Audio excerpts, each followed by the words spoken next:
صلی علی رسولہ الکریم اما بعد فاعوذ باللہ من الشیطان الرجیم بسم اللہ الرحمن الرحیم رب اشرح لی صدری ویسر لی امری واحلل عقدۃ من لسانی یفقہوا قولی سبح اسم ربک الاعلی۔ اپنے رب کے نام کی تسبیح کیجیے جو سب سے بلند ہے۔ الذی خلق فسوی، وہ جس نے پیدا کیا پھر درست بنایا۔ والذی قدر فہدی، اور وہ جس نے اندازہ ٹھہرایا پھر ہدایت بخشی۔ والذی اخرج المرعی، وہ جس نے چارہ اگایا۔ فجعلہ غثاء احوی، پھر اس نے اسے سیاہ کوڑا کرکٹ کر دیا۔ سنقرئک فلا تنسى، ہم ضرور آپ کو پڑھائیں گے پھر آپ نہیں بھولیں گے۔ الا ما شاء اللہ، مگر جو اللہ چاہے۔ انہ یعلم الجہر وما یخفی، یقیناً وہ کھلی بات کو بھی جانتا ہے اور اس بات کو بھی جو چھپی ہوئی ہے۔ فذکر ان نفعت الذکری، تو آپ نصیحت کیجئے اگر نصیحت کرنا فائدہ دے۔ سیذکر من یخشی، ان قریب نصیحت حاصل کر لے گا جو ڈرتا ہے۔ ویتجنبها الاشقی، اور اس سے علیحدہ رہے گا جو سب سے بڑا بد نصیب ہے۔ الذی یصلی النار الکبری، وہ جو بہت بڑی آگ میں داخل ہوگا۔ ثم لا یموت فیہا ولا یحییٰ، پھر وہ نہ اس میں مرے گا نہ زندہ رہے گا۔ قد افلح من تزکی، بے شک وہ کامیاب ہو گیا جو پاک ہوا۔ وذکر اسم ربہ فصلی، پھر اس نے اپنے رب کا نام یاد کیا پھر نماز پڑھی۔ بل تؤثرون الحیاۃ الدنیا، بلکہ تم دنیا کی زندگی کو ترجیح دیتے ہو۔ والآخرۃ خیر وابقی، حالانکہ آخرت کہیں بہتر اور زیادہ باقی رہنے والی ہے۔ ان ھذا لفی الصحف الاولی، بے شک یہ بات یقیناً پہلے صحیفوں میں بھی تھی۔ صحف ابراہیم و موسیٰ، ابراہیم اور موسیٰ کے صحیفوں میں۔ سورۃ الاعلی قرآن مجید کی بہت اہم سورتوں میں سے ایک ہے۔ رسول اللہ صلی اللہ علیہ وسلم اس سورت کو عیدین یعنی دونوں عیدوں اور جمعہ کی نمازوں میں پڑھا کرتے تھے، اور اگر عید اور جمعہ ایک دن میں جمع ہو جاتے، جیسے صبح عید کی نماز ہے دوپہر کو جمعہ کی، تو بھی آپ ان دونوں سورتوں کو ہی نماز میں پڑھتے، یعنی سورۃ الاعلی اور سورۃ الغاشیہ۔ اسی طرح آپ نے یہ سورت ظہر کی نماز میں بھی پڑھی اور فجر کی نماز میں بھی، اور وتر کی پہلی رکعت میں آپ سبح اسم ربک الاعلی پڑھتے، اور اس کے بعد قل یا ایھا الکافرون، اور تیسری رکعت میں قل ھو اللہ احد۔ اس سے اندازہ ہوتا ہے کہ اس سورت کی کتنی زیادہ اہمیت ہے، یا اس میں جو میسج ہے ہم سب کے لیے وہ کتنا امپورٹنٹ ہے کہ آپ صلی اللہ علیہ وسلم اس کو بار بار ذکر کرتے ہیں، اس کو بار بار پڑھتے ہیں، اور خصوصاً بڑے اجتماعات میں، بڑی گیدرنگز میں، جیسے جمعہ کی گیدرنگ بڑی ہوتی ہے، عید کی بڑی ہوتی ہے۔ تو اسی طرح آپ صلی اللہ علیہ وسلم اس کے ساتھ سورۃ الغاشیہ جس میں آخرت کا بہت ذکر ہے اس کا ریمائنڈر دیا کرتے تھے۔ بار بار پڑھنے کا مطلب یہ ہے کہ انسان ان باتوں کو ہمیشہ یاد رکھے کہ انسان کی نیچر میں بھولنا، ایک چیز ایک وقت میں سوچتا ہے، پڑھتا ہے، جانتا ہے، سنتا ہے، اس کے دل پر اس کا اثر ہوتا ہے، پھر آہستہ آہستہ وہ کسی دوسری جگہ پر ہوتا ہے تو وہ پچھلی بات کا اثر ختم ہو جاتا ہے، چاہے وہ بات کتنی ہی زیادہ ہمارے دل کو لگی ہو، چاہے غم ہو، صدمہ ہو، دکھ ہو، کوئی ہرٹ ہو، تکلیف ہو یا خوشی ہو، ہر بات شروع میں بہت زیادہ انسان کو محسوس ہوتی ہے اور پھر آہستہ آہستہ انسان اس کو بھولنے لگتا ہے۔ اور اس میں بھی اللہ کی ایک رحمت ہے کہ اگر انسان ہر بات ہر وقت اس شدت کے ساتھ یاد رکھے تو جینا مشکل ہو جائے۔ تو اس کا پھر فائدہ کیا ہے کہ انسان بار بار ایسی صورتوں کو پڑھتا رہے، یاد کرتا رہے۔ تو آج کی مجلس بھی دراصل ایک یاد دہانی ہے میرے لیے، آپ سب کے لیے۔ اس میں سب سے پہلی بات جو کی گئی ہے وہ ہے سبح اسم ربک الاعلی، اپنے رب کے نام سے تسبیح کیجیے، یا اپنے رب کے نام کی تسبیح کیجیے، وہ رب جو اعلیٰ ہے، سب سے بلند ہے، سب سے اونچا ہے۔ اللہ سبحانہ تعالیٰ اپنی ذات کے اعتبار سے بھی بلند ہے، اپنی صفات کے اعتبار سے بھی بلند ہے۔ ذات کے اعتبار سے اللہ سبحانہ تعالیٰ عرش پر ہے، یعنی تمام مخلوقات سے اوپر عرش ہے، اور عرش کے بھی اوپر ہے اللہ رب العزت۔ عام طور پر لوگ کہتے ہیں نا کہ اللہ سبحانہ تعالیٰ ہر چیز کے اندر ہے، وہ یہاں بھی ہے، وہاں درخت میں بھی ہے، اور سمندر میں بھی ہے، اور ادھر نہیں۔ اللہ سبحانہ تعالیٰ کی شان کے خلاف ہے یہ بات، اس کا ایک مقام ہے، ایک مرتبہ ہے، اور یہ ہماری فطرت میں بھی ہے۔ اگر ایک بچے سے بھی آپ پوچھیں کہ اللہ تعالیٰ کہاں ہے تو وہ فوراً اوپر کی بات کرے گا کہ اوپر، کیونکہ اللہ سبحانہ تعالیٰ کی ہماری زندگی میں جو اہمیت ہے، یا جو مقام ہے، یا جو قدر ہے، یا جو محبت ہے، تو ہم سب کیا چاہتے ہیں کہ جب بھی اس کے بارے میں سوچیں تو بلندی کے بارے میں، اونچائی کے بارے میں، اوپر ہونے کے بارے میں. سورۃ المؤمنون میں آتا ہے فتعالی اللہ الملک الحق لا الہ الا هو رب العرش الکریم. پس بہت بلند ہے اللہ جو سچا بادشاہ ہے، اس کے سوا کوئی معبود نہیں، عزت والے عرش کا رب ہے. پھر اسی طرح عرش کی بلندی کو اگر آپ دیکھیں تو یعنی اللہ سبحانہ تعالیٰ کی بلندی اور اس کے مقام کی بلندی کو دیکھنے کے لیے اگر ہم تھوڑا سا اس چیز کو دہرا لیں کہ ہماری اوپر کی بلندیاں کتنی ہیں، یعنی ہمارے اوپر کیا کچھ ہے. سب سے پہلے تو یہ کہ ہمیں آسمان نظر آتا ہے، اور یہ آسمان صرف ایک نہیں بلکہ 7 آسمان ہیں جن کا ذکر سورۃ نوح میں بھی آتا ہے، خاص طور پر کہ یہ طباق ہیں، ایک کے اوپر ایک ہے. الم تروا کیف خلق اللہ 7 سماوات طباقا، کیا تم دیکھتے نہیں کہ اللہ سبحانہ تعالیٰ نے کس طرح 7 آسمانوں کو اوپر نیچے پیدا کیا. طباق وہ چیز ہوتی ہے کہ جو ایک کے بعد ایک ہوتی ہے. اور پھر اللہ سبحانہ تعالیٰ غور و فکر کی بھی دعوت دیتے ہیں وَإِلَى السَّمَاءِ كَيْفَ رُفِعَتْ، اور دیکھو آسمان کی طرف کہ کیسے بلند کیا گیا، یعنی کتنا اونچا ہے.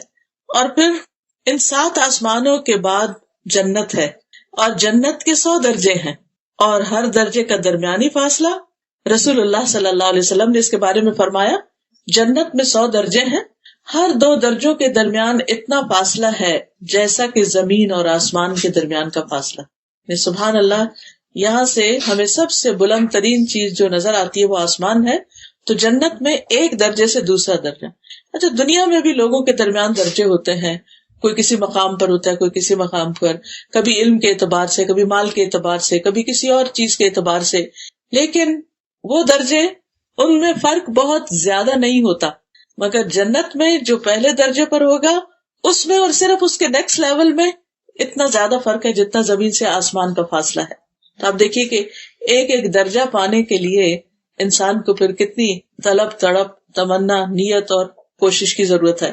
پھر فرمایا کہ فردوس اس کا اعلیٰ ترین درجہ، سب سے اوپر کا درجہ ہے، اسی سے جنت کی 4 نہریں نکلتی ہیں، اور اس کے اوپر عرش ہے.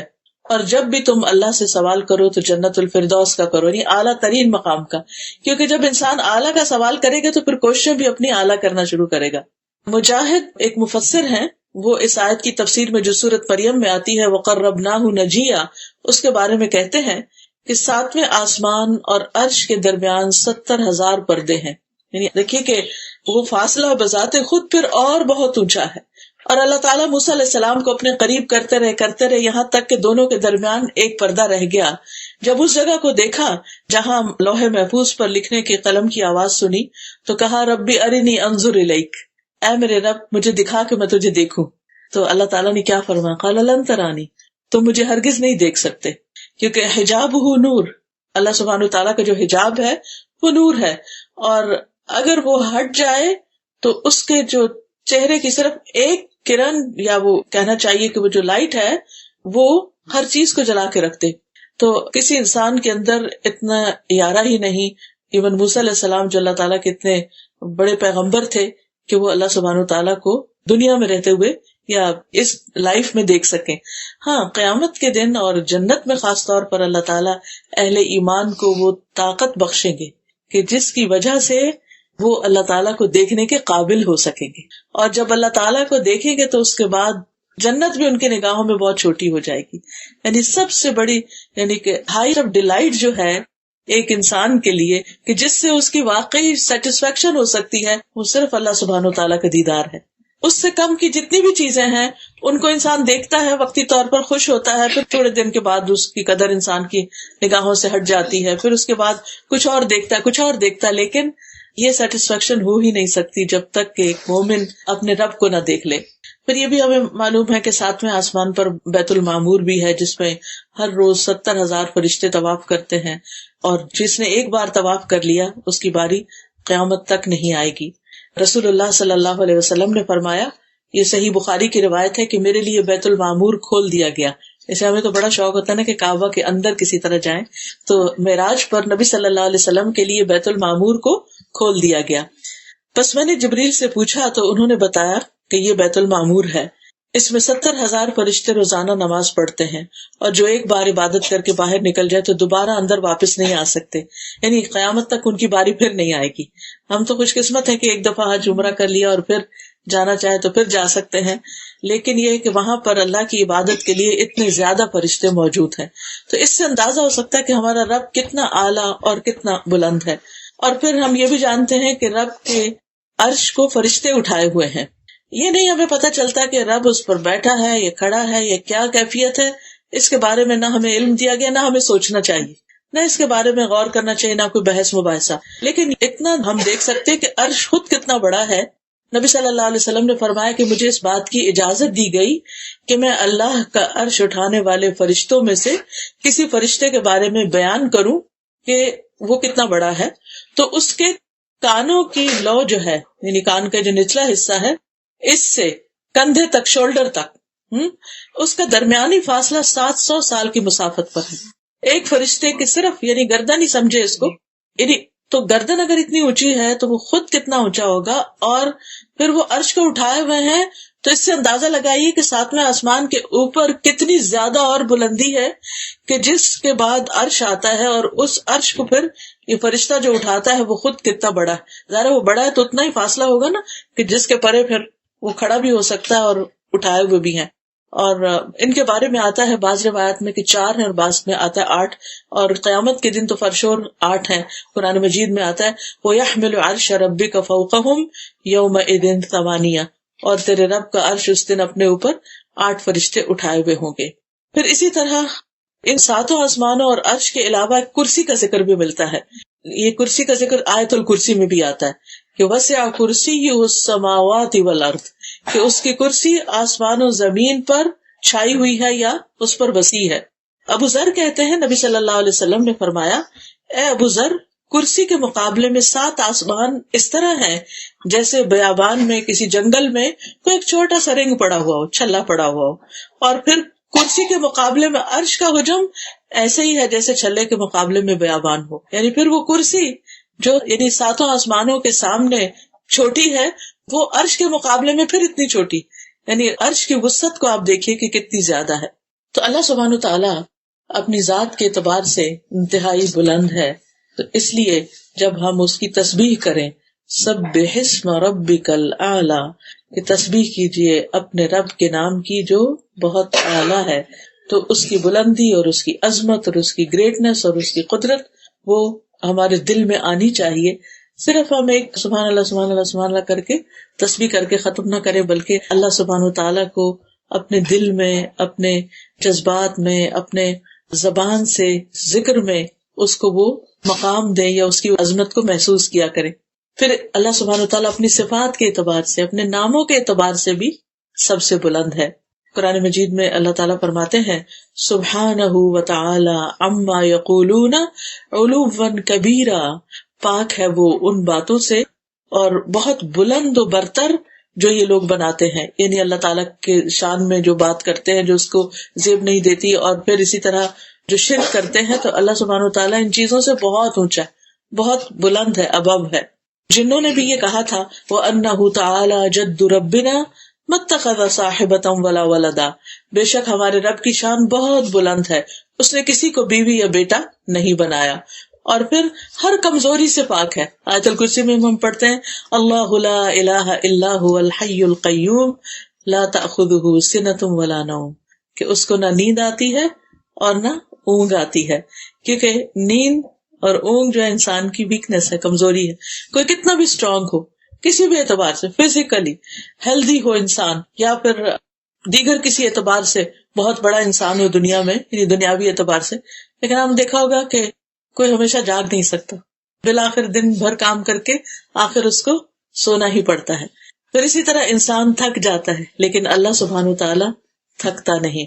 اللہ تعالیٰ فرماتے ہیں وَلَقَدْ خَلَقْنَا السَّمَاوَاتِ وَالْأَرْضَ وَمَا بَيْنَهُمَا فِي سِتَّةِ أَيَّامٍ وَمَا مَسَّنَا مِن لُغُوبٍ، بلا شبہ ہم نے آسمانوں اور زمین کو اور جو کچھ ان کے درمیان ہے 6 دنوں میں پیدا کیا، اور ہمیں کسی قسم کی کوئی تھکاوٹ لاحق نہیں ہوئی، ہم تھکے نہیں، یعنی اللہ سبحانہ تعالیٰ نے یہ سب کچھ کیا اور اللہ کو تھکاوٹ لاحق نہیں۔ اس کے برعکس انسان ایک حد کے بعد تھوڑا سا بھی کام کر کے تھک جاتا ہے۔ پھر اسی طرح آسمان اور زمین کی کوئی چیز اللہ تعالیٰ کو عاجز نہیں کر سکتی، اللہ تعالیٰ پر غالب نہیں آ سکتی، وہ العزیز الحکیم ہے. پھر اسی طرح اللہ تعالیٰ اپنی مخلوق سے غافل نہیں ہے.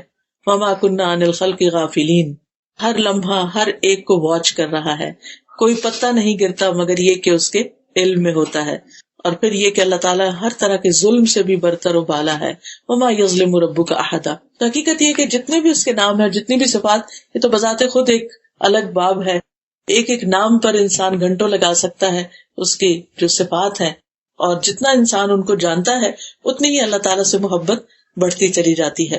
تو بہرحال خطاب تو نبی صلی اللہ علیہ وسلم سے ہے، لیکن ان کے ساتھ ساتھ ہمیں بھی اس چیز کا حکم دیا گیا، کیونکہ آپ نے پھر تسبیح کرنے کا اپنی امت کو بھی حکم دیا تھا.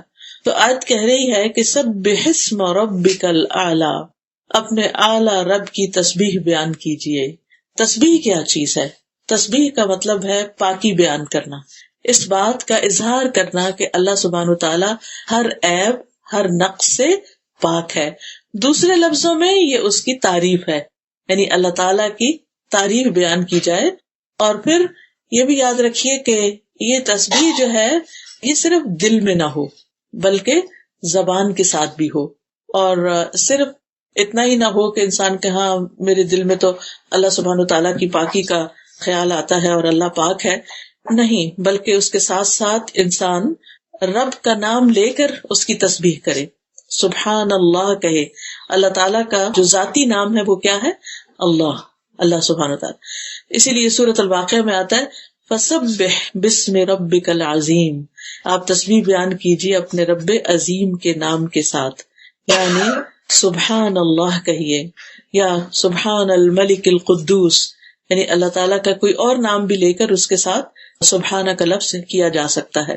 کیونکہ انسان جب اپنی زبان سے اللہ سبحانہ تعالیٰ کا نام لیتا ہے تو پھر اس وقت جو اس کی کیفیت ہوتی ہے وہ کچھ اور ہی ہوتی ہے. یعنی زبان کا بھی ایک رزق ہے اور زبان کی بھی ایک خوشی ہے، اور وہ ہے اللہ کے ذکر میں. ویسے تو زمین و آسمان کی ہر چیز اللہ تعالیٰ کا ذکر کر رہی ہے. قرآن مجید میں سورۃ الاسراء میں آتا ہے تسبح لہ السماوات السبع والارض ومن فیہن، ساتوں آسمان اور زمین اللہ کی تسبیح کرتے ہیں. یعنی آپ جب دیکھیں آسمان کو تو سوچیں یہ اللہ کی تسبیح کرتا ہے. درختوں کو دیکھیں، پہاڑوں کو دیکھیں، نیچر کو دیکھیں، پھولوں کو دیکھیں، پتوں کو دیکھیں، کسی بھی چیز کو تو سوچا کریں یہ میرے رب کی تسبیح کر رہے ہیں. ستاروں کو دیکھیں، سیاروں کو دیکھیں. اور پھر فرمایا وَإِن مِّن شَيْءٍ إِلَّا يُسَبِّحُ بِحَمْدِهِ، کوئی چیز ایسی نہیں جو اس کی تسبیح نہ کر رہی ہو، اس کی حمد کے ساتھ تعریف بھی کرتی ہے ساتھ. وَلَٰكِن لَّا تَفْقَهُونَ تَسْبِيحَهُمْ، لیکن تم ان کی تسبیح کو سمجھتے نہیں، تم نہیں جانتے کہ یہ کس زبان میں کر رہے ہیں یا ان کی تسبیح کرنے کا انداز کیا ہے. إِنَّهُ كَانَ حَلِيمًا غَفُورًا. پھر اسی طرح آپ دیکھیے کہ اللہ سبحانہ وتعالیٰ کی تسبیح جو ہے وہ تمام مخلوق کے رزق کی کنجی بھی ہے.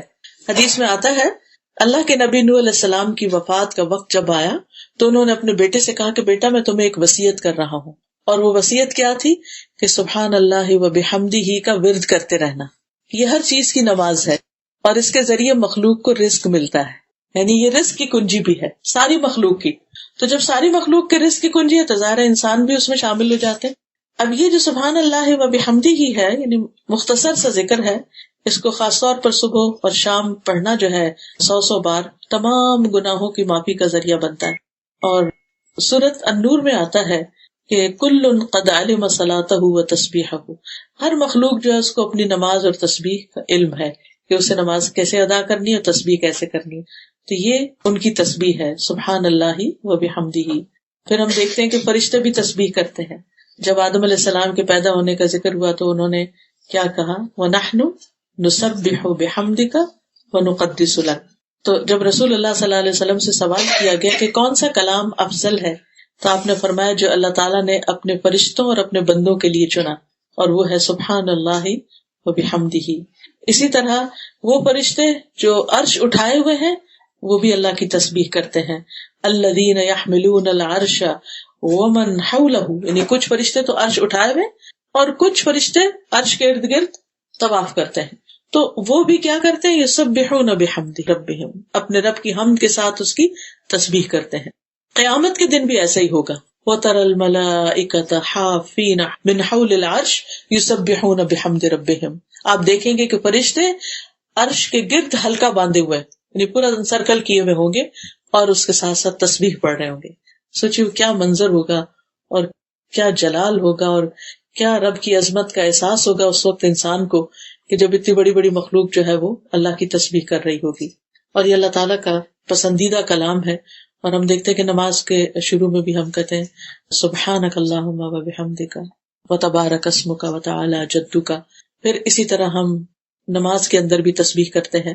رسول اللہ صلی اللہ علیہ وسلم نے فرمایا تم لوگ اللہ کی عظمت کا جو ذکر کرتے ہو یعنی تسبیح، تحلیل لا الہ الا اللہ اور تحمید یعنی الحمدللہ، جسے ہم ان سب کو ایک جملے میں اکٹھا کر لیتے ہیں نا، سبحان اللہ والحمد للہ ولا الہ الا اللہ واللہ اکبر. فرمائے کہ تمہارے یہ کلمات عرش کے گرد چکر لگاتے ہیں. یعنی جب بندہ ان کلمات سے ذکر کرتا ہے تو یہ کلمات اوپر اٹھتے ہیں. قرآن مجید میں اس کا ذکر آتا ہے کہ والکلم الطیب یرفعہ، پاکیزہ کلمات جو ہیں انسان کے اعمال کو بھی اوپر لے جاتے ہیں اور انسان جو ہے وہ اللہ کا ذکر بھی کرتا ہے اور وہ بھی اوپر جاتے ہیں. فرمایا ان کلمات کی ایسی بنبناہٹ ہوتی ہے جیسے شہد کی مکھیوں کی بنبناہٹ. وہ کلمات اپنے ذکر کرنے والے یعنی وہ آوازیں جو ہوتی ہیں پھر وہ جیسے قرآن میں آتا ہے نا فاذکرونی اذکرکم، کہ جب ہم ذکر کرتے ہیں تو ہمارا ذکر اوپر اٹھتا ہے اور جب وہ اوپر اٹھتا ہے تو پھر اللہ سبحانہ وتعالی ہمیں یاد کرتے ہیں. فرمایا کیا تم میں سے کوئی نہیں چاہتا کہ اس کے لیے کوئی ایسا ہو یا ہمیشہ اس کی یاد دلائی جاتی رہے. یعنی تم یہ نہیں چاہتے کہ تمہاری یاد ہر وقت دلائی جاتی رہے، اللہ کے ہاں تمہارا ذکر ہوتا رہے. تو وہ اسی صورت میں ہو سکتا ہے جب انسان ہر وقت تسبیح پڑھتا رہے. یعنی کام کاج کے دوران اٹھتے بیٹھتے چلتے پھرتے کچھ مشکل نہیں، جیسے حدیث میں آتا ہے کلمتان حبیبتان الی الرحمن خفیفتان علی اللسان ثقیلتان فی المیزان سبحان اللہ و بحمدہ سبحان اللہ العظیم. تو یہ پورا بھی پڑھ سکتے ہیں، اس کو آدھا بھی پڑھ سکتے ہیں کہ دو کلمے جو اللہ کے یہاں بڑے ہی محبوب ہیں، میزان میں بہت بھاری ہیں، زبان پہ بہت ہلکے ہیں، اور وہ سبحان اللہ و بحمدہ سبحان اللہ العظیم. پھر اسی طرح یہ کلمات جو ہے یہ تسبیح یہ پریشانی اور خوف کو بھی دور کرنے والی. نبی صلی اللہ علیہ وسلم نے فرمایا جو شخص رات سے خوف کھائے یعنی رات کا اندھیرا اس کو ڈرائے. بعض لوگ اکیلے رہتے ہیں، جو رات ہوتی ہے جیسے موسم آتا ہے سن لائٹ کم ہو جاتی ہے، دن بہت چھوٹے ہوتے ہیں تو عجیب طرح کا ڈپریشن بعض لوگوں کو ہونے لگتا ہے، یہ گھبراہٹ ہونے لگتی. فرمایا کہ جو رات سے خوف کھائے کہ وہ اسے پریشان کرے گی یا مال خرچ کرنے سے بخل کرے یا دشمن سے مقابلہ کرنے سے ڈرے تو وہ اس قول کی کثرت کر دے سبحان اللہ و بحمدہ سبحان اللہ و بحمدہ، یعنی پڑھتا رہے کیونکہ یہ اللہ کے نزدیک سونے کا پہاڑ اللہ کے راستے میں خرچ کرنے سے زیادہ محبوب ہے. اتنی ہم میں سے کس کے پاس سکت کہ وہ ایک پہاڑ اللہ کے راستے میں سونے کا صدقہ کرے. تو جب انسان اتنا نہیں کر سکتا تو پھر یہ تسبیح کرتا رہے تو یہ اس کے برابر ہوگی. پھر ہر روز انسان کے جسم پر صدقہ واجب ہوتا ہے.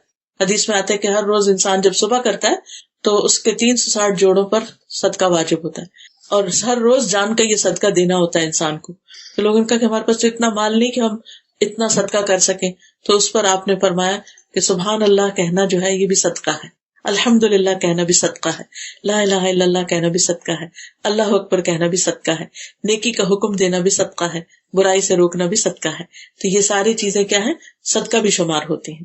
پھر اسی طرح یہ کہ انسان کو نیکیاں ملتی ہیں، گناہ مٹتے ہیں، اور خاص طور پر یہ سبحان اللہ و بحمدہ دن میں اگر 100 بار انسان پڑھتا ہے تو اس کے گناہ معاف کر دیے جاتے ہیں، خواہ وہ سمندر کی جھاگ برابری کیوں نہ ہو. پھر اسی طرح الحمدللہ کہنا میزان کو بھر دیتا ہے، اور سبحان اللہ الحمدللہ ملا کر کہا جائے زمین آسمان کے درمیان کی فضا بھر جاتی ہے. پھر اسی طرح صبح کے وقت خاص طور پر سبحان اللہ و بحمدہ عدد خلقہ ورضا نفسہ وزنۃ عرشہ ومداد کلماتہ، یہ اگر انسان 3 دفعہ پڑھتا ہے تو یہ بہت سے کلمات پر اور بہت سارے ذکر کے اوپر بھاری ہے. پھر اسی طرح تسبیحات جو ہیں یہ آگ سے بچاؤ کا ذریعہ بھی ہیں یعنی آخرت میں، اور یہ جنت میں درخت لگانے کا ذریعہ بھی ہے تسبیحات. جو انسان تسبیح کرتا ہے اس کے لیے جنت میں کھجور کا درخت لگا دیا جاتا ہے. یاد رکھیے کہ جنت وہ گھر ہے کہ جس کی زمین اللہ نے سب کے حصے میں رکھی، سب بنو آدم کی، اور جہنم کی زمین سب کے لیے رکھی. تو کچھ لوگوں نے اپنی جنت کی زمین آباد کر لی اور کچھ نے اپنی جہنم کی کر لی. تو جیسے میں نے عرض کیا کہ جنت کے 100 درجے ہیں اور پھر وہاں بھی انسان کے اعمال کے مطابق ہی ڈیکوریشن اور اس کی خوبصورتی اور اس کا حسن اور اس کے درجوں کی بلندی ہوگی. تو اس لیے انسان کو حریص ہونا چاہیے کہ اپنی زبان کو اللہ کے ذکر سے تر رکھے. اور پھر خاص طور پر اللہ تعالیٰ نے حکم بھی دیا ہے، اور خصوصاً صبح و شام کے اوقات میں، دن میں اگر بہت کام کاج ہو یا ایسی آپ کی مصروفیت ہو کہ جس میں آپ ٹریک نہیں رکھ سکتے، لیکن صبح اور شام میں ضرور انسان وقت نکالے، تھوڑی دیر بیٹھ کر اللہ کا ذکر کرے. اگر بیٹھا نہ جائے تو کام کاج کرتے ہوئے بھی کیا جا سکتا ہے، خاص طور پر جب سورج طلوع ہو رہا ہو. پھر اسی طرح نماز کے آغاز میں، رکوع اور سجدے میں آپ صلی اللہ علیہ وسلم نے سبحان ربی الاعلیٰ اسی آیت کے بعد بتایا تھا کہ سجدے میں یہ شامل کر لیا جائے. اور آپ دیکھیے کہ جب ہم سجدہ کرتے ہیں نا تو بالکل عاجزی کی ہماری کیفیت ہوتی ہے نا، کہ بالکل اللہ کے حضور جھکے ہوئے ہوتے ہیں. اور اس وقت ہم زبان سے کیا نکال رہے ہوتے ہیں؟ پاک ہے میرا رب جو بڑا ہی اعلیٰ ہے، میں تو بہت چھوٹی چیز ہوں، میں تو حقیر بندہ ہوں، اور اعلیٰ اور بلند اور بزرگ تو میرا رب ہی ہے. پھر نماز کے بعد ہم تسبیح کرتے ہیں 33 بار سبحان اللہ، پھر 33 بار الحمدللہ. اگر 33 بار ناممکن ہو تو پھر کم از کم 10 بار انسان کر لے. پھر اسی طرح سوتے ہوئے کرنا پسندیدہ ہے. حضرت فاطمہ رضی اللہ تعالیٰ عنہ کو آپ نے یہ سکھائی تھی، کیونکہ وہ کام کاج کر کے تھک جاتی تھی، تو آپ نے ان کو بتایا کہ جب تم تھک جاؤ تو یہ تسبیحات پڑھ لو تو تمہاری تھکاوٹ دور ہو جائے گی. تو انسان واقعی جب رات کو لیٹتا ہے اور بعض اوقات نیند نہیں آتی یا کچھ، آپ تسبیح پڑھنا شروع کر دیں تو آپ کے اوپر ایسی سکینت طاری ہوگی کہ آپ کو پتہ بھی نہیں چلے گا اور سو چکے ہوں گے. نبی صلی اللہ علیہ وسلم کے جو آخری الفاظ ہوتے تھے رات کو سوتے وقت تسبیح ہی کے ہوتے تھے. ربیہ کہتے ہیں کہ میں دن بھر رسول اللہ صلی اللہ علیہ وسلم کی خدمت کیا کرتا تھا، جب رات آتی تو آپ کے دروازے کے پاس سو جاتا. میں ہمیشہ سنتا کہ آپ یہ پڑھ رہے ہیں سبحان اللہ سبحان اللہ سبحان ربی. میں تھک جاتا، میری آنکھوں پہ نیند غالب آتی، لیکن آپ یہ تسبیح پڑھ رہے ہوتے تھے. تو اس سے یہ پتہ چلتا ہے کہ جب باقی اذکار وغیرہ اور قرآن کی کچھ صورتیں، سورت ملک وغیرہ یہ انسان پڑھ لیتا ہے تو پھر سوتے ہوئے آخری جو کلمات اس کے منہ سے نکلنے چاہیے سبحان اللہ سبحان اللہ سبحان اللہ، یہ سبحان اللہ و بحمدہ، یہ سبحان ربی جیسے بھی ہو. اسی طرح رسول اللہ صلی اللہ علیہ وسلم جب قرآن پڑھتے تھے تو جب کوئی خوف والی جہنم والی آیت آتی تو اللہ کی پناہ مانگتے، رحمت والی آیت آتی تو اللہ کی رحمت مانگتے، اور جب ایسی آیت سے گزرتے جس میں اللہ کی تسبیح بیان کی گئی تو آپ بھی سبحان اللہ کہتے. خاص طور پر آپ دیکھیں مسبحات جو ہیں آخری پاروں میں جو صورتیں ہیں جس میں سبح للہ ما فی السماوات و ما فی الارض ریپیٹیڈلی آتا ہے، تو جب آپ پڑھیں تو رک کے آپ بھی اس وقت تسبیح کریں سبحان ربی الاعلیٰ یا سبحان اللہ. اسی طرح بجلی کی کڑک سن کر، اور ویسے بغیر موقع کے بھی انسان اس کو پڑھ سکتا ہے، کیونکہ انسان کی رنج، غم، دکھ، پریشانیاں، رزق کی تنگی، ان سب چیزوں کا ایک طرح سے علاج ہے. تو فرمایا سبح اسم ربک الاعلیٰ، کون ہے تمہارا رب؟ الذی خلق فسوی، جس نے پیدا کیا اور پھر درست بنایا. یعنی انسان کو اس طرح اس کو ہموار بنایا کہ اگر یہ اوپر کی سکن نہ ہوتی اور یہ پیڈنگ نہ ہوتی ہماری تو پھر ہر انسان کے لیے دوسرے کو چپتی ہی رہتی ہے، اور انسان کے لیے دیکھنے میں بھی تکلیف دہ ہوتا اور ساتھ رہنے کے اعتبار سے بھی. یعنی ہم جو لائف کو اتنا انجوائے کر رہے ہیں یہ اس وجہ سے کہ اللہ سبحانہ وتعالیٰ نے بالکل پرفیکٹ درست بنایا اور بہت اسموتھ بنایا. والذی قدر فہدی، وہ جس نے اندازہ ٹھہرایا، تقدیر مقرر کی، پھر ہدایت بخشی. والذی اخرج المرعى، جس نے چارہ اگایا، یعنی صرف انسان کے لیے نہیں بلکہ ساری مخلوقات کے لیے رزق پیدا کیا. تو نبی صلی اللہ علیہ وسلم کو خطاب ہے سنقرئک فلا تنسى. ہوتا یہ تھا کہ آپ صلی اللہ علیہ وسلم پر جب وحی نازل ہوتی تو آپ کو یاد رکھنی ہوتی تھی، تو آپ کو فکر ہو جاتی تھی کہ پتہ نہیں مجھے یاد رہے گی یا نہیں، تو وہ سننے کے ساتھ ساتھ پڑھنے لگتے.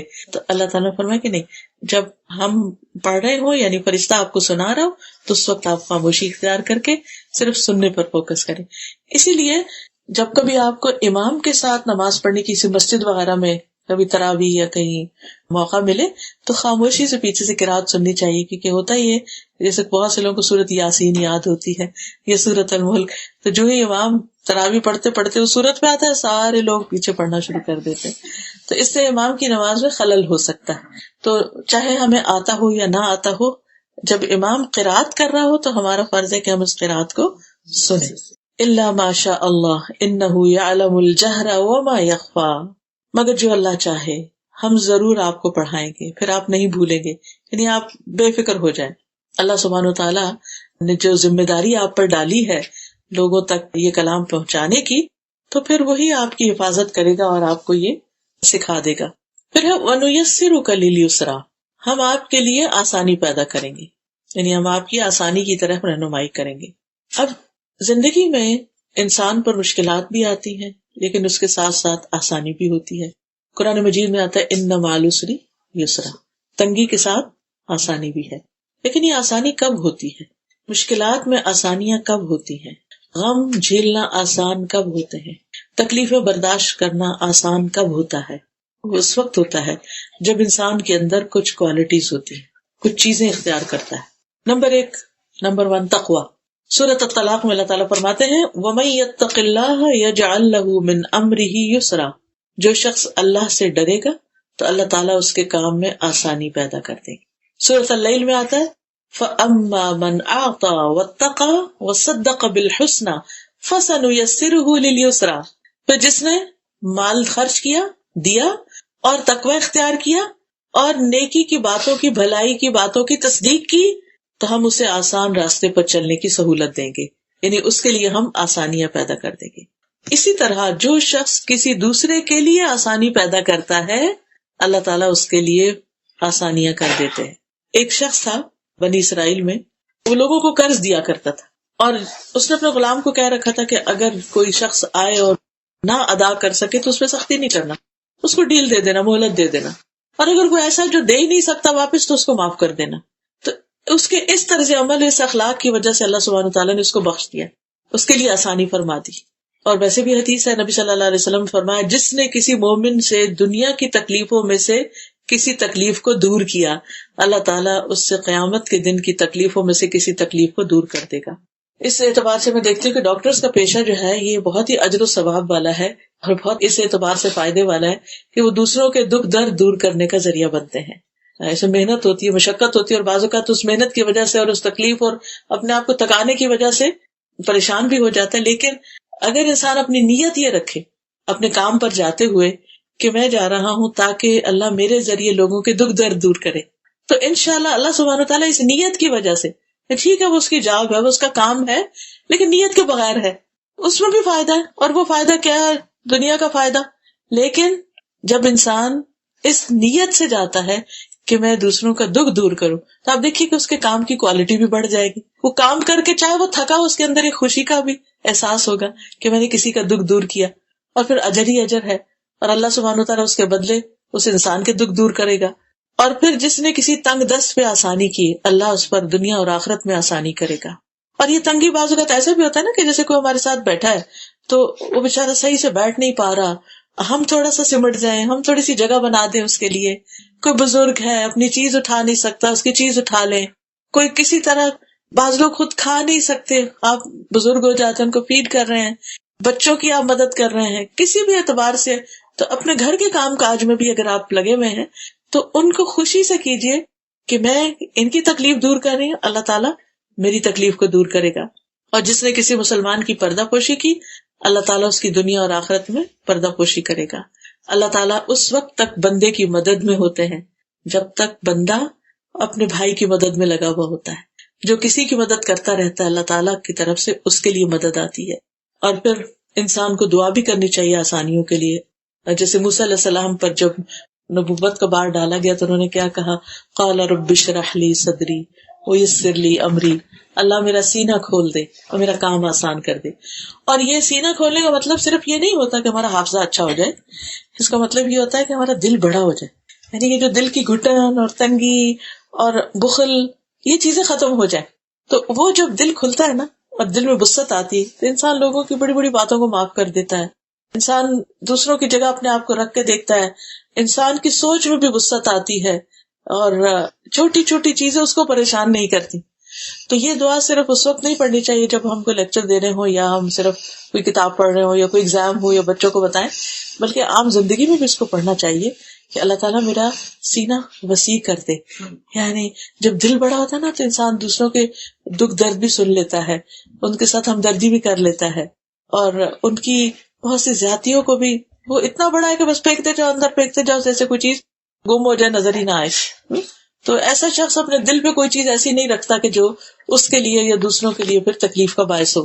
پھر وَسَنُيَسِّرُكَ لِلْيُسْرَىٰ فَذَكِّرْ إِن نَّفَعَتِ الذِّكْرَىٰ سَيَذَّكَّرُ مَن يَخْشَىٰ وَيَتَجَنَّبُهَا الْأَشْقَىٰ. آپ نصیحت کیجیے اگر نصیحت فائدہ دے. نبی صلی اللہ علیہ وسلم کو خطاب ہے کہ اگر لوگ سننا چاہیں قبول کریں تو آپ ان کو بتائیے، کیونکہ سورۃ الذاریات میں آتا ہے وَذَكِّرْ فَإِنَّ الذِّكْرَ تَنفَعُ الْمُؤْمِنِينَ. آپ نصیحت کرتے رہیے کیونکہ نصیحت مومنوں کو فائدہ دیتی ہے. اور آپ نے دیکھا ہوگا کہ بعض اوقات ہم جیسے اپنے ہی بچوں کو کوئی بات کہتے ہیں تو اس وقت وہ لگتا ہے انہوں نے سنی نہیں یا وہ سننا نہیں چاہ رہے، لیکن اگر ہم نہ کہیں ان کو تو اس کو بھی وہ مس کرتے ہیں اور اس کا ہمیں اندازہ نہیں ہوتا. ایک دفعہ ایسے میں نے غصے میں آ کے اپنے بیٹے سے کہا کہ اب میں اس کے بعد تمہیں نہیں کہوں گی، تو اس نے کہا نہیں نہیں آپ مجھے کہتی رہیں گی، کیپ ٹیلنگ می. تو اس سے مجھے احساس ہوا کہ ہاں ہمیں فیڈ اپ نہیں ہونا چاہیے، چاہے لینے والا بہت ریسیپٹیو نہ بھی ہو یا توجہ نہ کرے یا ہوں کر کے لگے جیسے سنا کچھ نہیں. تو ہم نے دیکھو کہ ہم سب کے ساتھ بھی ایسا ہے نا کہ جب ہم چھوٹے تھے تو ہمارے ماں باپ ہمیں کئی باتیں کہتے تھے جو ہمیں سمجھ نہیں آتی تھی اور اس وقت تو ان کا فائدہ نہیں ہوا یا ہم نے اٹھایا نہیں ان باتوں سے، لیکن بڑے ہو کے پھر ہمیں یاد فلاں موقع پر مجھے یہ نصیحت کی گئی تھی، فلاں موقع پر یہ بات کہی گئی تھی. تو زندگی میں کہیں نہ کہیں کسی نہ کسی موقع پر فائدہ دیتی ہے. تو اس لیے اگر آپ کے پاس کوئی بھی اچھی بات ہے کسی کو بتانے کے لیے تو اس کو بتاتے رہیے. ہو سکتا ہے اس وقت وہ شخص ویلیو نہ کرے لیکن بعد میں اس کو سمجھ آ جائے. رسول اللہ صلی اللہ علیہ وسلم نے فرمایا مومن اس حال میں پیدا کیا گیا ہے کہ وہ آزمائش میں مبتلا ہونے والا، توبہ کرنے والا، بھولنے والا ہوتا ہے، لیکن جب اسے نصیحت کی جاتی ہے تو قبول کر لیتا ہے، مان جاتا ہے. پھر اسی طرح نبی صلی اللہ علیہ وسلم کو یہ بھی حکم دیا گیا تھا فذکر بالقرآن من یخاف وعید، قرآن کے ساتھ اس شخص کو نصیحت کیجیے جو میرے عذاب سے ڈرتا. نصیحت کس کو فائدہ نہیں دیتی؟ عموماً اس کو جس کا دل غافل ہو یا جو اس سے منہ موڑ جائے یا جو اس کا انکار کرے. عبداللہ بن مسعود کہتے ہیں کہ رسول اللہ صلی اللہ علیہ وسلم نے فرمایا اللہ تعالیٰ کو سب سے زیادہ ناپسندیدہ بات یہ لگتی ہے کہ ایک آدمی دوسرے سے کہے کہ اللہ سے ڈرو اور وہ آگے سے جواب دے کہ تم اپنی فکر کرو. یہ جملہ جو ہے اللہ تعالیٰ کو سخت ناپسند ہے. کبھی ہمیں غصہ آ جاتا ہے نا کہ کوئی ہمیں کچھ کہہ رہا ہو تو ہم کہتے ہیں بس ٹھیک ہے مائنڈ یور اون بزنس، ہمیں زیادہ باتیں کرنے کی ضرورت نہیں. تو یہ بات اللہ تعالیٰ کو پسند نہیں، چاہے ہمیں اس وقت نہ بھی اچھے اریٹیٹ ہی ہو رہے ہو کسی کی باتوں سے، لیکن صبر کر جانا چاہیے. کیونکہ کچھ چیزیں ایسی ہیں جن کو قبول نہ کرنے کا نتیجہ بہت ہولناک اور خطرناک، جیسے رسولوں کی باتیں، ایمان لانے کی بات یا جو بنیادی فرائض کی ادائیگی کی بات ہے. فرمایا کہ جو بدبخت ہوگا وہ منہ موڑ جائے گا اور وہ پھر بہت بڑی آگ میں جا پڑے گا، یعنی اشارہ ہے جہنم کی آگ کی طرف جس کا ایندھن انسان اور پتھر ہوں گے. ایک حدیث سے صرف اندازہ لگائیے کہ وہ کتنی ہولناک آگ ہے. نبی صلی اللہ علیہ وسلم نے فرمایا کہ اگر اس مسجد میں 1,00,000 یا زیادہ افراد بیٹھے ہوئے ہوں اور ان میں ایک جہنمی آدمی ہو اور وہ سانس لے لے اور اس کی سانس سب تک پہنچے تو اس سانس کے اثر سے مسجد لوگوں سمیت جل جائے. صرف سانس اتنا گرم ہوگا جہنم میں جانے والے کا. اللہ تعالیٰ ہم سب کو محفوظ رکھے، بچا کے رکھے کہ جو صرف سانس سب لوگوں کو جلا کے رکھ دے گا. اور پھر آپ دیکھیے کہ وہ اوپر بھی اور نیچے بھی اور آگے بھی اور پیچھے بھی اور دائیں بھی اور بائیں بھی، ہر طرف. اور جب وہ ہلکی ہونے لگے گی تو اس کو اور زیادہ بھڑکا دیا جائے گا. کلما خبت زدناہم سعیرا. اور پھر وہاں موت نہیں آئے گی. دنیا میں تو یہ ہوتا نا جب کوئی تکلیف حد سے بڑھ جاتی ہے تو انسان کے اندر برداشت کی قوت نہیں رہتی، وہ ختم ہو جاتا ہے. لیکن وہاں پر برداشت کی قوت بھی اتنی دے دی جائے گی اور انسان نہ مرے گا اس میں اور نہ جیے گا. کھال پہ کھال بدلی جائے گی تاکہ لوگ عذاب کا مزہ چکھتے رہیں. اللہ تعالیٰ ہم سب کو اس سے محفوظ رکھے. اس سے بچنے کے طریقے کیا ہیں اب سورت کے آخر میں وہ بتائے گئے. فرمایا قد افلح من تزکا وذکر اسم ربہ وصلی. یقیناً کامیاب ہو گیا وہ جس نے تزکیہ کیا، جس نے پاکیزگی اختیار کی، وذکر اسم ربہ اور اپنے رب کا نام ذکر کیا، وصلی پھر نماز پڑھی. تو 3 کام بتائے گئے. نمبر 1 تزکیہ، نمبر 2 ذکر اور نمبر 3 نماز. یہ 3 چیزیں ہمیں اپنی زندگی میں لازم پکڑ لینی چاہیے اللہ کے ہاں کامیاب ہونے کے لیے. سب سے پہلی چیز جو ہے وہ تزکیہ. عربی زبان میں تزکیہ کہتے ہیں. تزکیہ کے اندر 2 چیزیں، ایک ہے تخلیہ اور ایک ہے تحلیہ. تخلیہ کا مطلب ہوتا ہے کہ کسی چیز کو خالی کرنا، صاف کرنا. جیسے مثال کے طور پر جب آپ اپنے برتن ڈش واشر میں ڈالنے لگتے ہیں تو پہلے کیا کرتے ہیں؟ خالی کرتے ہیں، ان کو رنس کرتے ہیں اور پھر اس کو اندر رکھتے ہیں. تو پھر اس میں آپ سوپ وغیرہ ڈالتے ہیں جو بھی، اور وہ پھر اس کو دھوتا ہے اور وہ چمکا دیتے ہیں، صاف ستھرے ہو جاتے ہیں. تو یہی تزکیہ کا عمل ہے کہ انسان اپنے نفس کا تزکیہ 2 طریقوں سے کرے. نمبر 1 کہ اس کے اندر جو بھی کوئی ال فیلنگز ہیں کسی کے لیے، یا شیطانی وسوسے ہیں، یا اللہ کے بارے میں ایمان یا توکل میں کمی ہے، تو ان چیزوں کو باہر نکالے، اس شک کو اور شہوات اور شبہات اور خواہشات کو. اور پھر دوسرا یہ کہ اس کے اندر اپنے دل کو مزین کرے، دل کو خوبصورت بنائے، بیوٹیفائی کرے. اور وہ ہوتا ہے ایمان سے، تقوی سے، اللہ کے توکل سے، اللہ پر توکل کرنے سے. یعنی وہ چیزیں جو اللہ تعالیٰ کو ہم سے چاہیے وہ ہم اپنے دل میں رکھیں، اور اس کی روشنی ایسی ہو کہ کوئی بھی شیطان کا وسوسہ آئے تو وہ اس کو ختم کر کے رکھتے. تو یہ تزکیہ کا عمل جو ہے یہ انسان زندگی بھر جاری رکھتا ہے. تزکیہ دل کا بھی ہوتا ہے، تزکیہ زبان کا بھی ہوتا ہے کہ زبان سے انسان ایسے الفاظ اور ایسے باتیں کرنا چھوڑ دے کہ جو دوسروں کے لیے تکلیف اور اذیت کا باعث ہو. پھر اسی طرح انسان اپنی ظاہری زندگی میں بھی طہارت کا اہتمام کرے، پاکیزگی کا، اپنے لباس، اپنے جسم، اپنے رہنے سہنے کی جگہ، اپنے ہر چیز کے اندر صفائی ستھرائی کا اہتمام کرے، کیونکہ ان اللہ یحب التوابین ویحب المتطہرین. دوسری چیز یہ ہے وذکر اسم ربہ، اپنے رب کا نام لے، اپنے رب کا ذکر کرے. تو ذکر میں دعا بھی آتی ہے، تسبیح بھی آتی ہے، نماز بھی آتی ہے، قرآن بھی آتا ہے. سب سے پہلی چیز تو دعا ہے.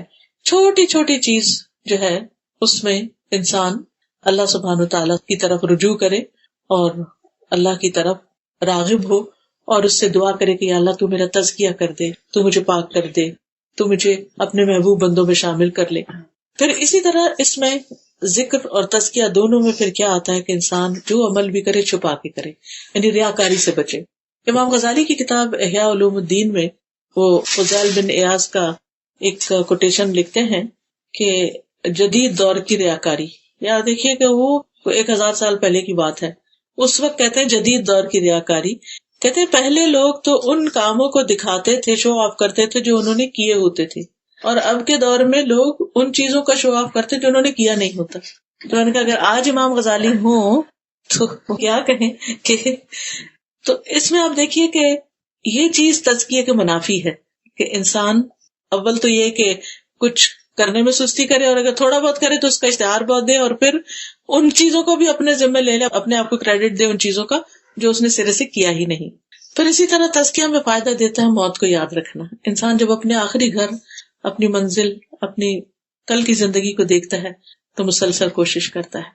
آج کل آپ سب دیکھ رہے ہوں گے ہر طرف سوشل میڈیا کے اوپر جنید جمشید کی لائف کے اوپر چھوٹے چھوٹے ویڈیو کلپس، اس کے بیان، اس کی مختلف چیزیں، اس کی تصویریں، اس کی پہلی تصویریں، اس کے بعد کی تصویریں. تو آج صبح میری بیٹی نے کوسچن مجھے لکھا کہ ماما وائی پیپل لو ہم سو مچ، اور اتنا زیادہ اس کا ہر کوئی رو رہا ہے. پاکستان سے لکھا اس نے مجھے، ہر کوئی رو رہا ہے، کیا وجہ؟ میں نے کہا بیٹا دیکھو کہ اس نے دنیا میں انسان جو ڈریم کرتا ہے نا، نیم ہو، فیم ہو، اس کے پاس سب کچھ ہو، اتنا کچھ اس کے پاس تھا، اس نے وہ سب چھوڑ کے اپنی آخرت کے لیے ایک ٹوٹلی اپوزٹ لائف سٹائل اختیار کر لیا. اور اتنا بڑا چینج آسان نہیں ہوتا. آپ دیکھیے ہمیں چھوٹی سی بھی اپنی عادت بدلنی ہو یہ بہت مشکل ہوتا ہے. اور پھر آپ دیکھیے کہ اس کے دن رات اسی میں گزر رہے تھے. آخری اس کا آپ دیکھیں جمعہ کا خطبہ دیکھیں، اس کی نماز دیکھیں، آخری ٹویٹ دیکھیں، آخری بات دیکھیں، یعنی اور پھر کچھ ریسنٹلی کلپس میں نے دیکھے تو موت کا ایک جگہ ذکر کر رہا ہے کوئی. تو میں سوچتی ہوں کہ ایک عام انسان بھی کرتا ہے تو اس کی بات بھی اثر کرتی ہے، مگر ایک ایسا شخص جب کرتا ہے تو پھر اللہ سبحانہ وتعالیٰ جب کسی سے محبت کرتا ہے تو جبریل کو فرماتے ہیں کہ میں اس بندے سے محبت کرتا ہوں، تم بھی محبت کرو. تو بہرحال انسان تزکیہ تبھی کر سکتا ہے جب وہ موت کو یاد رکھتا ہے.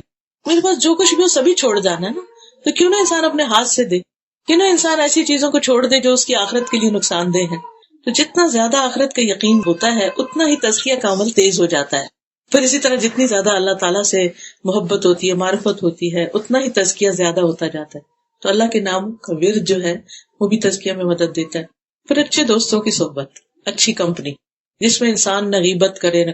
ایک اور چیز اس کے بارے میں جنید جمشید کے بارے میں آپ نے سنی ہوگی کہ اتنے اچھے اخلاق کا تھا کہ کبھی کسی محفل میں بیٹھ کے کسی کی غیبت وغیرہ نہیں کرتا تھا، نہ کسی کی برائی، نہ کچھ، نہ بلا وجہ کسی کو کریٹیسائز کرنا. ہم دیکھو بہت سے بعض اوقات ریلیجیس اسکالرز بھی اس میں آ جاتے ہیں کہ کبھی کسی کے اوپر تنقید شروع کر دی، کبھی کسی پہ، لیکن ہمیشہ ہر ایک کی تعریف اور ہر ایک کے بارے میں اچھے. میں کہتی ہوں انسان کا کیا جاتا ہے اگر وہ کسی پہ تنقید کرنے کے بجائے اس کی تعریف شروع کر دے.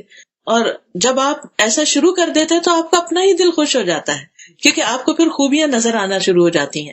تو اچھے دوستوں کی کمپنی، اچھے لوگوں کے ساتھ اٹھنا بیٹھنا کہ جو لوگوں کی غیبت نہ کریں، برائی نہ کریں، ان پہ تنقید نہ کریں، یہ انسان کے ایمان کو بھی بڑھاتا ہے اور انسان کا تزکیہ بھی کرتا ہے. پھر اسی طرح انسان اپنے دوست کے دین پر ہوتا ہے. انسان اپنے دوست کے دین پر ہوتا ہے، تو ہر شخص کو یہ دیکھنا چاہیے کہ اس کی دوستی کن لوگوں سے ہے، وہ اس کو کس طرف لے کر جا رہے ہیں. اور نیک صالح ساتھی جو ہے اس کی مثال کستوری والے کی طرح ہے جو مسک بیچتا ہے، اگر وہ تمہیں نہ بھی دے تو اس کی خوشبو تو تمہیں ضروری ملے گی. پھر اسی طرح قرآن سے گہرا تعلق، یہ بھی انسان کا تزکیہ کرتا ہے، کیونکہ قرآن انسان کے لیے شفا بھی ہے اور اس کے لیے پاکیزگی کا ذریعہ بھی ہے. پھر شعور کے ساتھ نماز پڑھنا، نمازوں میں اللہ کو یاد کرنا، اللہ کا ذکر کرنا. اور ذکر اسم ربہ فصلی، تو دعا، تسبیح، نماز، قرآن کی تلاوت، یہ سب کیا ہیں؟ ذکر ہی کی قسم ہے، اور یہ سب تزکیہ میں مدد دیتے ہیں. فصلی، پھر خاص طور پر نماز، کیونکہ نماز جو ہے وہ انسان کے گناہوں کو معاف کرنے کا ذریعہ ہے، انسان کے اللہ سے ملاقات ہے. بیسیکلی نماز میں انسان اللہ سبحانہ وتعالیٰ کے سامنے ہوتا ہے. حدیث میں آتا ہے کہ جب بندہ نماز کے لیے کھڑا ہوتا ہے تو وہ اللہ کے چہرے کی طرف ہوتا ہے، یعنی. اور اگر یہ انسان کو احساس ہو جائے نا نماز میں کہ میں اللہ کے سامنے کھڑا ہوں، تو اس کی کیفیت ہی بدل جائے گی، اس کا احساس ہی بدل جائے. بہت سے لوگ پوچھتے ہیں نماز میں کیسے خوشبو لائیں. بس یہ سوچنے کی ضرورت ہے کہ ہم کھڑے کس کے آگے، بات کس سے کر رہے ہیں اور مناجات کس سے کر رہے ہیں. بل تؤثرون الحیات الدنیا والآخرۃ خیر وابقی، بلکہ تم دنیا کی زندگی کو ترجیح دیتے ہو، یعنی یہ 3 کام کرنا چھوڑ کر صرف دنیا کے ہو جاتے ہو. والآخرۃ خیر وابقی، حالانکہ آخرت بہتر ہے اور باقی رہنے والی ہے.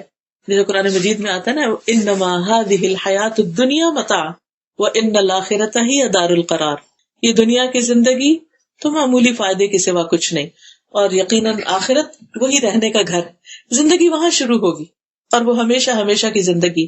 اور آخرت کے مقابلے میں دنیا تو ایسے، جیسے نبی صلی اللہ علیہ وسلم نے پانی میں انگلی ڈال کے فرمایا کہ جتنا اس انگلی کو پانی لگا بس یہ دنیا ہے، اور باقی تو سب کچھ آخرت ہی ہے. فما متاع الحیات الدنیا فی الآخرۃ الا قلیل، کہ دنیا کا سامان آخرت میں بہت چھوٹا ہو جائے گا، کچھ بھی نہیں. اور پھر آپ صلی اللہ علیہ وسلم نے فرمایا جس نے دنیا طلب کی اس نے اپنی آخرت کو نقصان پہنچایا. نہیں، اس میں اعتدال ہونا چاہیے. انسان اگر سارا وقت صرف دنیا دنیا کی طرف جاتا رہے تو پھر وہ آخرت میں جو چیزیں فائدہ دینے والی ہیں ان میں کمی کر دیتا ہے. ذکر میں کمی ہو جاتی ہے، نیک مجلسوں میں بیٹھنے میں کمی ہو جاتی ہے، نماز میں جلدی جلدی انسان بغیر خشوع کے نماز پڑھنا شروع کر دیتا ہے. اور جس نے آخرت چاہی اس نے اپنی دنیا کا نقصان کیا، یعنی پھر دنیا کے کچھ کام میں، چاہے وہ اپنا وقت ہو یا مال ہو یا کچھ بھی، اس میں وہ ضرور اس اعتبار سے کمی کرتا ہے. تم باقی رہنے والی کی خاطر فنا ہونے والی کا نقصان ہونے دو، کوئی بات نہیں، اگر دنیا میں کچھ تھوڑا بھی ہو گیا تو ڈزنٹ میٹر، یہ جتنا بھی ہے وہ بھی چلا جائے گا، تو جو آگے کے لیے بھیج رہے ہو وہ ہمیشہ باقی رہے گا. تو پوری صورت کا خلاصہ جو ہے وہ یہ ہے کہ سب سے پہلے ہمیں اللہ کی تسبیحات کثرت سے کرنی چاہیے، کیونکہ سبح اسم ربک الاعلی، اٹھتے بیٹھتے سبحان اللہ وبحمدہ سبحان اللہ العظیم. دوسری بات یہ کہ خیر کی کوئی بات سامنے آئے تو اس کو دلچسپی سے پڑھنا یا سننا یا لینا چاہیے، یعنی خوشی سے لینا چاہیے. پھر جنت کا شوق رکھنا چاہیے اور جہنم سے پناہ مانگنی چاہیے. دعا کرنی چاہیے کہ اللہ تعالیٰ ہمیں تو آگ سے محفوظ رکھنا. اسی لیے ہم دیکھیں جب ہم یہ دعا کرتے ہیں نا، ربنا آتنا فی الدنیا حسنۃ وفی الآخرۃ حسنۃ، اور خاص طور پر آخر میں پھر کیا، دنیا کی بھلائی بھی مانگ لی، آخرت کی بھی مانگ لی، وقنا عذاب النار. تو یہ ہمیں اپنی دعا میں لازم شامل کر لینا چاہیے. دن میں کم از کم ایک دفعہ یہ دعا لازم پڑھیں، ربنا آتنا فی الدنیا حسنۃ وفی الآخرۃ حسنۃ وقنا عذاب النار، اور ہمیں آگ کے عذاب سے بچا لے. پھر یہ کہ ہمیں اپنے تزکیہ نفس کی کوشش کرتے رہنا چاہیے، اور اس کے لیے جو ہنٹس میں نے دیے ہیں، چند ایک چیزیں کی رہنمائی کی ہے ان کو. اور پھر نماز کے ذریعے اللہ کا قرب تلاش کرنے کی کوشش کرنی چاہیے، کیونکہ سجدے میں انسان سب سے زیادہ اللہ کے قریب ہوتا ہے. تو جو شخص اللہ سے محبت کرتا ہے اس کو سجدے میں بڑا ہی لطف آتا ہے، اس کے سجدے بھی لمبے ہو جاتے ہیں، کیونکہ جو جس سے محبت کرتا ہے وہ اس سے ملنا چاہتا ہے، اس کے قریب ہونا چاہتا ہے. تو جب انسان اللہ سے محبت کرتا ہے تو اس کی علامت کیا ہے، نشانی کیا ہے، کہ پھر اس کو نمازوں سے محبت ہونے لگتی ہے. اور اگر ایسی محبت تھی تو وہ بھی مانگ لینی چاہیے کہ اللہ تعالیٰ ہمیں محبت دے دے، نمازوں کو ہماری آنکھوں کی ٹھنڈک بنا دے، کہ ہم جو بھی پڑھے خوشی سے پڑھے، بوجھ اتارنے والی بات نہ ہو. اور آخری چیز یہ کہ دنیا کے مقابلے میں ہم آخرت کو ترجیح دیں. اللہ سبحانہ وتعالی ہمیں اس کی توفیق عطا فرمائے.